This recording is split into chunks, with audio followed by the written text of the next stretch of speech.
کرناٹک میں حجاب تنازع کو 1 سال مکمل ہو گیا اور اس تنازع کی وجہ سے مسلم لڑکیوں کی تعلیم بہت متاثر ہوئی ہے۔ غوثیہ جو BSc کی امتیازی طالب علم ہیں وہ اب تک گریجویشن کر چکی ہوتی، لیکن وبائی امراض اور حجاب کے تنازع کی بدولت اس کا 3 سالہ انڈر گریجویٹ کورس 5 سال تک بڑھ گیا اور اس کا ابھی 1 سیمسٹر باقی ہے جس میں مزید 1 سال اور لگے گا۔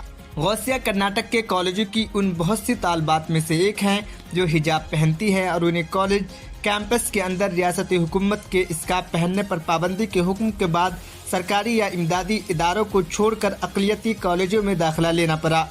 غوثیہ نے بتایا کہ میں آخری سال کے 6 سیمسٹر میں تھی جب مئی 2022 میں یونیورسٹی آف مینگلور کالج کے حکام نے مجھ سے کہا کہ اگر میں کلاس روم کے اندر حجاب پہننا جاری رکھا تو پڑھائی چھوڑ دوں۔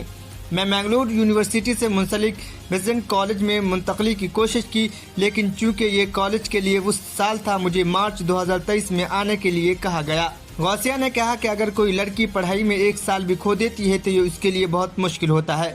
اس نے کہا کہ پچھلے چند مہینوں میں میں نے تعلیم دینے کی کوشش کی، کھانے میں اپنا ہاتھ آزمایا، دلہن کی مہندی ڈیزائننگ کے لیے، اسائنمنٹس کے لیے اور کچھ کمانے کے لیے ٹیلرنگ بھی سیکھی۔ ایک ہونہار طالب علم کے لیے سیمسٹر سے محروم ہونا بہت تکلیف دہ ہے، لیکن میری والدین نے ہر وقت مدد کی اور مجھے اس وقفے میں وہ کرنے کی اجازت دی جو میں چاہتی ہوں۔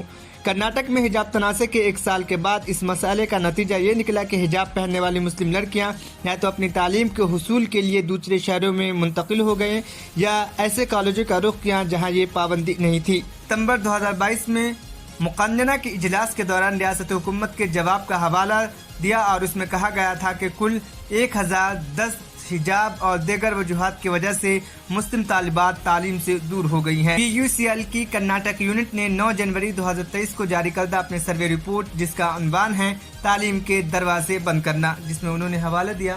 PUCL کی رپورٹ کی توثیق کرتے ہوئے غوثیہ نے کہا کہ انہوں نے ان کی ہم جماعتوں نے ولن کے طور پر دیکھا۔ ایک موقع پر ہم نے حجاب اتارنے اور اپنے سروں کو شال و دوپٹے سے ڈھانپنے پر اتفاق کیا جس کا رنگ ہمارے یونیفارم جیسا ہی تھا جس کی اجازت نہیں تھی۔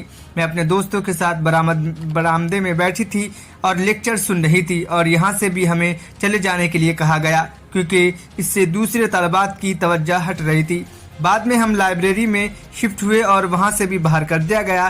اس کے بعد ہم نے کیمپس کے گیٹ کے باہر دھرنا دینے کے بارے میں سوچا لیکن پولیس کی نفری نے اسے روک لیا۔ غوثیہ اپنی پڑھائی دوبارہ شروع کرنے کے لیے مارچ تک انتظار کر رہی ہے۔ زبیدہ نام بدلا ہوا ہے۔ جیسے طالبات نے مینگلورو چھوڑنے کا انتخاب کیا، 10 دیگر طالبات کے ساتھ زبیدہ نے بھی دوسرے کالج میں ٹرانسفر لے لیا۔ زبیدہ کہتی ہے کہ میں نے اپنے کالج کے قریب ایک اپارٹمنٹ لیا اور اسے اپنے 4 دوستوں کے ساتھ شیئر کیا۔ میں نے دسمبر 2022 میں اپنا LLB مکمل کیا اور اب حفظ قرآن کر رہی ہوں جسے میں رمضان المبارک تک مکمل کر لوں گی اور اس کے بعد میں قانون کی پریکٹس شروع کرنا چاہتی ہوں۔